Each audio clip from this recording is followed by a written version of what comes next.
വിക്രവും വേദയും വേർപിരിയുന്നു.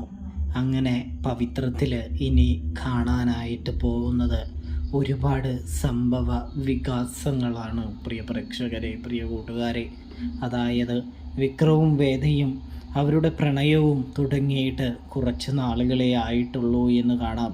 കുറച്ച് നാളായിട്ടേ നല്ല മനോഹരമുള്ള എപ്പിസോഡ് നമുക്ക് കാണാനായിട്ട് സാധിക്കുന്നത്.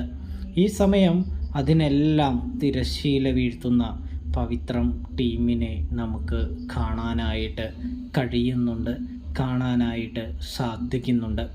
അതായത് കുറച്ച് ദിവസം പ്രണയമാണ് കാണിച്ചതെങ്കിൽ ഇനി വിക്രത്തിൻ്റെയും വേദയുടെയും വിരഹമാണ് പ്രിയ പ്രേക്ഷകരെ നമുക്ക് മുൻപിൽ നമ്മുടെ പവിത്രം സീരിയൽ ഏഷ്യാനെറ്റ് പ്രവർത്തകർ കാണിക്കുന്നത് എന്ന് കാണാം. വേദയും വിക്രവും രക്ഷപ്പെടാനായിട്ട് ശ്രീയുടെ അമ്മായിയച്ഛനെ കൈക്ക് തടങ്കിലാക്കുന്ന ഒരു കാഴ്ച. ആ സമയം എങ്ങനെയെങ്കിലും രക്ഷപ്പെടണമെന്നുള്ള ചിന്ത മാത്രമേ അവരുടെ മനസ്സിലുണ്ടായിരുന്നുള്ളൂ. അതുകൊണ്ട് തന്നെ അമ്മായിയച്ഛൻ്റെ കഴുത്തിൽ വിക്രം കത്തിവെക്കുകയും അനിയൻകുട്ടനെയും വേദയെയും രക്ഷിച്ച് പുറത്തേക്ക് വിടുന്നതോടൊപ്പം തന്നെ നമ്മുടെ വിക്രവും ഓടി രക്ഷപ്പെടുന്ന ഒരു കാഴ്ച കാണാൻ സാധിക്കും. ഇതേ സമയമാണെങ്കിൽ നമ്മുടെ വിക്രത്തെ പിടികൂടണമെന്നുള്ള വാശി ജോബിക്കും കൂട്ടാളികൾക്കും കൂടുന്നൊരു കാഴ്ച കാണാൻ കഴിയും.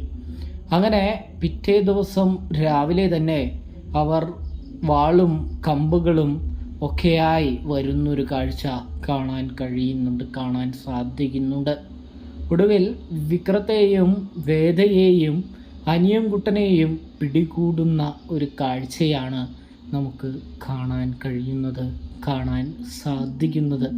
അങ്ങനെ അവരെയും പിടിച്ചുകൊണ്ട് പോകുന്നൊരു കാഴ്ച നമ്മുടെ അനിയൻകുട്ടൻ ഇങ്ങനെ സങ്കടത്തോടെ നോക്കി നിൽക്കുമ്പോൾ ശ്രീകാന്ത് അവനെയും വിടണ്ട, അവനെയും പിടികൂടിക്കോ, അവൻ ഞാൻ പുളിക്കനെ കൊന്നതിലുള്ള സാക്ഷിയാണ്, അവനെയും ഇല്ലാതാക്കണം ഇവരുടെ ഒപ്പം എന്ന് പറയുന്നത് കാണാം.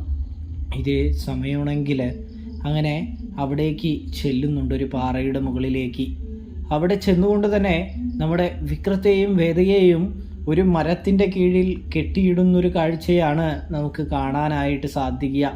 കെട്ടിയിടുക മാത്രമല്ല, നല്ല രീതിയിൽ തന്നെ തല്ലുന്നൊരു കാഴ്ചയും കാണാൻ സാധിക്കും.